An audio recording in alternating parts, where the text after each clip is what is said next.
Los transformadores son capaces de recibir corriente alterna a un voltaje y suministrarla a otro voltaje diferente. De esta forma transportamos corriente a largas distancias, reduciendo enormemente las pérdidas. En este vídeo veremos cómo funciona y cómo se construye un transformador trifásico, empezando por su forma más simple. Un transformador funciona gracias a la inducción electromagnética. Un flujo magnético variable a través de una espira induce una fuerza electromotriz en ella.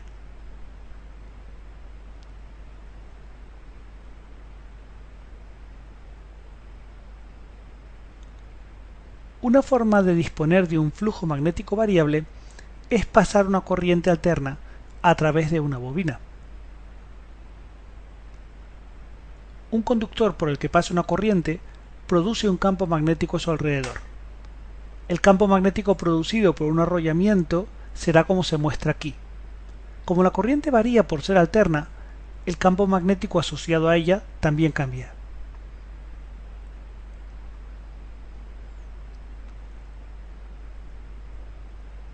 Este flujo magnético puede conectarse a un devanado secundario con la ayuda de un núcleo hecho de material ferromagnético. El núcleo mantiene prácticamente todo el flujo magnético confinado en su interior.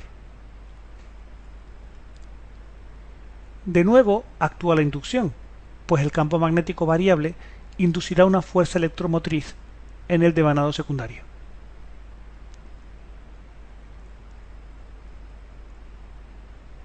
Cada vuelta puede considerarse una espira individual conectada en serie con la siguiente. Por eso la fuerza electromotriz total será la suma de las fuerzas electromotrices individuales que se han inducido en cada vuelta. La fuerza electromotriz por cada vuelta del primario es la misma que se induce en cada vuelta del secundario, porque por los dos devanados pasa el mismo flujo. La fuerza electromotriz por cada vuelta del primario se relaciona con el voltaje aplicado, tal como se muestra. Como resultado, la fuerza inducida en el secundario se expresa así. Esto significa que podemos bajar el voltaje dándole menos vueltas al secundario que al primario. Y podemos subir la tensión con más vueltas en el secundario que en el primario. Como la energía se conserva, la potencia también lo va a hacer, así que las corrientes y tensiones del primario y del secundario siguen esta relación. A la relación entre el número de espiras del primario y del secundario se le llama relación de transformación. La tensión de cada bobina es aproximadamente equivalente a la fuerza electromotriz cambiada de signo. Por eso podemos sustituir fuerzas electromotrices por tensiones en la ecuación que vimos antes. Recuerda además que como la potencia se conserva, es fácil obtener las intensidades de entrada y salida. Estas son las ecuaciones que vamos a manejar en los problemas.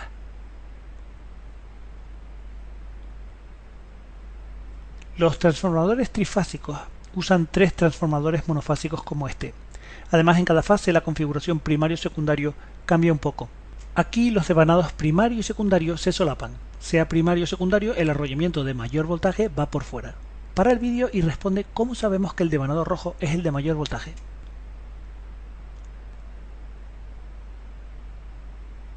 Como hay tres fases, necesitamos tres configuraciones como esta.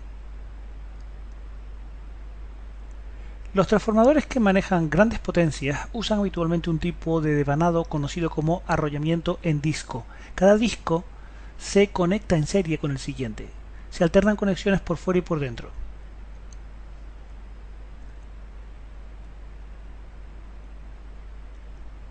Decide si los devanados de menor voltaje se conectan en estrella o en triángulo. Para el vídeo ahora.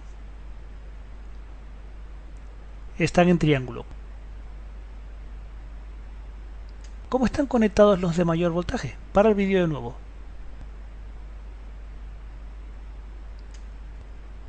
Están en estrella.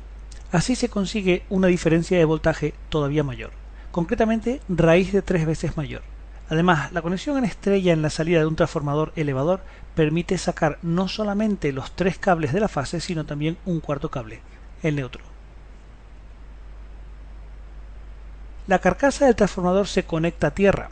Para evitar un arco eléctrico o corriente de fuga en los puntos de salida y entrada de corriente, se usan aisladores eléctricos de alta eficiencia. El núcleo se fabrica con láminas de acero. Así se reducen las corrientes parásitas.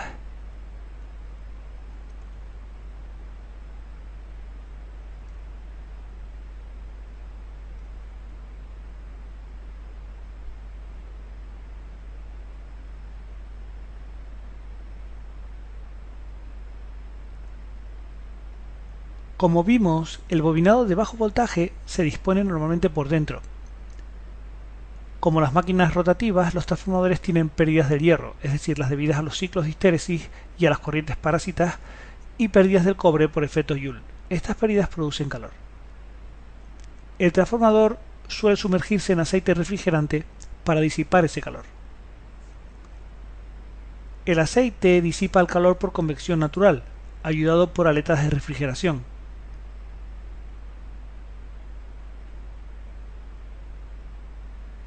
El aceite se expande al calentarse.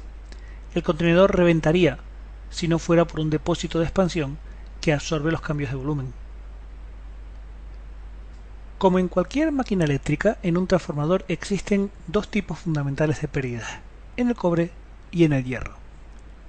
Las pérdidas en el cobre son debidas al efecto Joule, es decir, al calor generado por la resistencia óhmica en los conductores del primario y del secundario. Pueden disminuirse aumentando la sección de los conductores. Las pérdidas en el hierro son debidas a la histéresis y corrientes parásitas o de foco en el interior del transformador, así como al flujo de dispersión. Recuerda que la histéresis es una acumulación de energía debida a que con cada ciclo de corriente alterna el material se magnetiza y desmagnetiza dos veces. La histéresis se reduce eligiendo un material adecuado, que es lo mismo que decir que sea magnéticamente blando. Las corrientes parásitas ocurren por algo diferente. El campo variable las induce en el núcleo. Las corrientes parásitas se reducen sobre todo laminando los núcleos y aislando eléctricamente unas láminas de otras, habitualmente dándoles una capa de barniz aislante. En casos extremos, como en la alta frecuencia, los núcleos se hacen de acero granulado, aglomerado con barniz aislante, de manera que cada grano está aislado de los demás.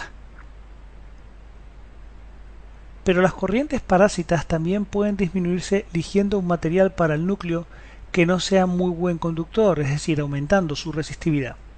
Es habitual que se elija acero al silicio. Por una parte es blando, y así se reducen las pérdidas por histéresis. Por otro lado, el silicio le confiere una resistividad relativamente alta para reducir corrientes parásitas.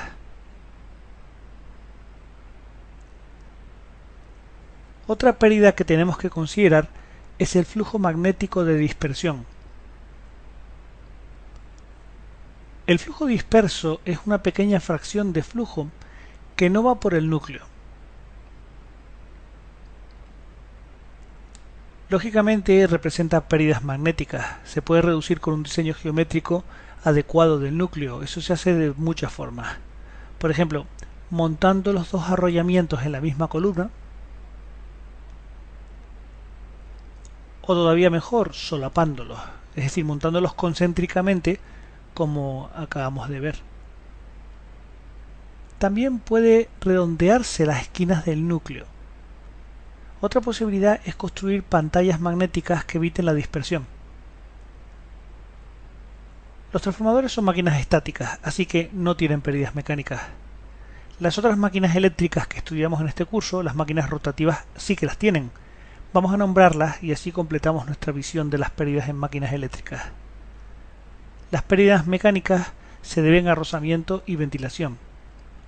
Los rozamientos pueden ser de tres tipos, pueden ser los cojinetes, las escobillas o bien otras partes móviles con el aire, que en un rozamiento con el aire no contamos aquí el ventilador, que de hecho va a ser el segundo tipo. Una ventilación forzada es necesaria para que no se sobrecaliente la máquina.